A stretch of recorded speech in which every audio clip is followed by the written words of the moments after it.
how do you control your mindset during the time? Obviously, you mentioned like talk to people who's going through like a similar situation. Even then, like we get affected. Is in comparison, that, oh, she's doing that or he's doing that, maybe I should be doing that. Is that what you mean? Yeah, it's kind of like that. And even though myself, for example, like I'm doing this business, but there is opportunity doing another thing as well. But other people are saying, oh, why do you do multiple things? Why do you do three things? But I'm thinking about, this is my capacity of doing one thing, right? I'm good at, and my focus only can go for one thing. And if I do like three things, I'm not gonna be like a master at it. But again, there is a lot of things people are saying, like friends or family, do three things, do four things, or have like a multiple kids. So sometimes like even having like a one is fine for you, but for society is like, why do you have like a one boy, one girl, or like a two boys, two girls? For giving the example for our audience. So how do you have the mindset like, this is the something I really need to be doing. This is my goal. Like I'm fine with the one child or two child. I'm fine with the one business and scale it. I don't want to look around two, three things. I think again, it's similar sort of say going inwards and sort of slowing down and listening, say to that intuition, to that voice, to that gut, gut feeling, and knowing what's right for you. And some, there's that trick between what's being scared, fearful, what's your intuition, and that fine line in between the two. But I think it's really important to not forget that voice. Once you uncover that gut and what's wrong for you, right for you, there's some, people could say to me exactly similar, like, why didn't you do a group course? And it's just everyone's different, got their own skills. Like, I'm someone who likes to sort of really master something before I go on to the next thing. That's sort of just the way I am. And some people are like multitasking. It's just, I think, knowing yourself and knowing what you're capable of, and also looking at, okay, who is this person that's recommending you to do these things? Like, I work with coaches and business coaches. I work with numerous business coaches. I don't know if you do, but they're the kind of opinion I really appreciate and value.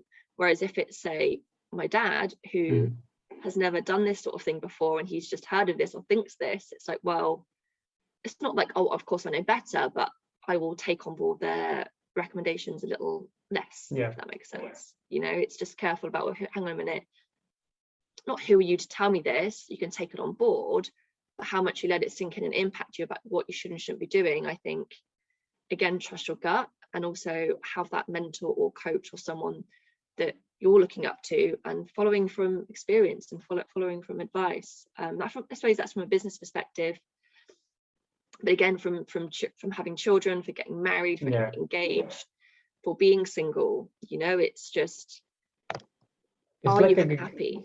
It's like getting advice from a right place, right? So if you want to have the children, ask like who already got children, and ask them like how easy or difficult it is. If you want to build a business, ask the business person. Like if you're a life coach, ask another life coach how they're actually doing it, or what is the best way, right? Figuring this out. Exactly.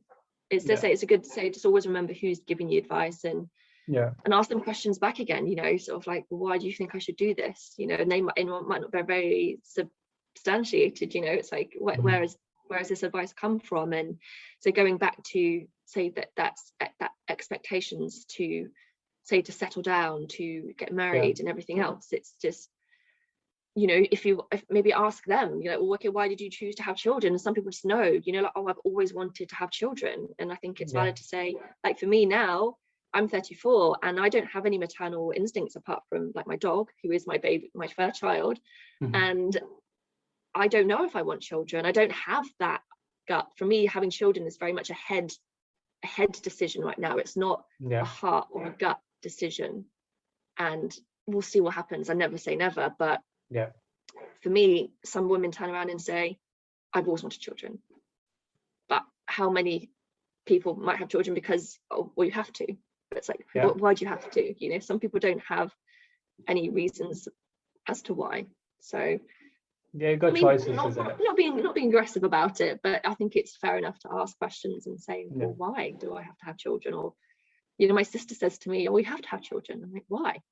She's like, oh, you're going to be lonely when you're old. I'm like, my children can move to Australia and leave me all by myself. Yeah. You know, it's not a reason to have children. So, but again, it's having these discussions with the right people who are going to be open-minded sort of to have that, and some people you just can't win with. So Yeah, it's a great way to do the like asking them questions.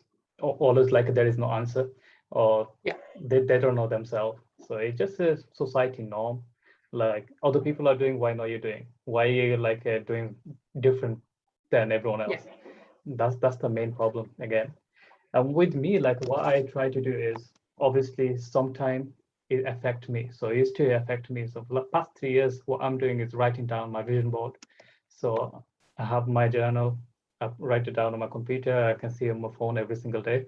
So yeah, if anyone asks me like you need to do this and that, I was like, go back to on my vision board. Like I know what I need to do in next 5 years, I'm doing one business. Or yeah, next 5 years, I only want to have like a one child. I don't want to go yeah, for two. I can't focus on that. So it's like having your own thing. Like is that age I'm going to buy my own house? How many bedroom needs to be? It doesn't matter what other people saying. Where I need to be. If I'm living in Manchester, I live in Manchester. If I go in London, then moving to London is my own choice. It doesn't really matter like where is a good place. I need to find out for myself. So a lot of yeah, people like my family's all over the UK. Some of them in Scotland, some of them in London, some of them in Luton. So they're like, oh, come from London. A move to London is better than Manchester. So like, a stay in Manchester. So I need to figure out what is good for me. So I always write down everything. What is my life gonna look like? My dream life look like? So that way I'm not compromising on the future. yeah, So if anyone says something, I know it's gonna affect me. Then I just go and look back, like what was my vision was. So am I yeah, going? Am I just going through their own dream, or am I just following my own? So that way yeah. it helps. So how do you tell your clients to figure out themselves like what step need to be doing in order to stay on the path? And that's the thing, actually. I think what you brought up was having a vision board. Like, you took Yeah. some time out to really figure out what it is that you wanted, right? You took that time to think, what is it that I want? You Yeah. got clear on what you wanted your life to look like, and how you wanted to feel, and how you wanted to pan out. And sometimes it doesn't have to be, I want to live in this country and have this house and have these Yeah. children. And it doesn't have to be that specific. It's just about more about how you're feeling, Yeah. you know, how you want to feel on a day-to-day basis. And it could be by the beach, it could be, you know, you could just only work in the evenings or something like that. You know, it's getting clear on what it is you want.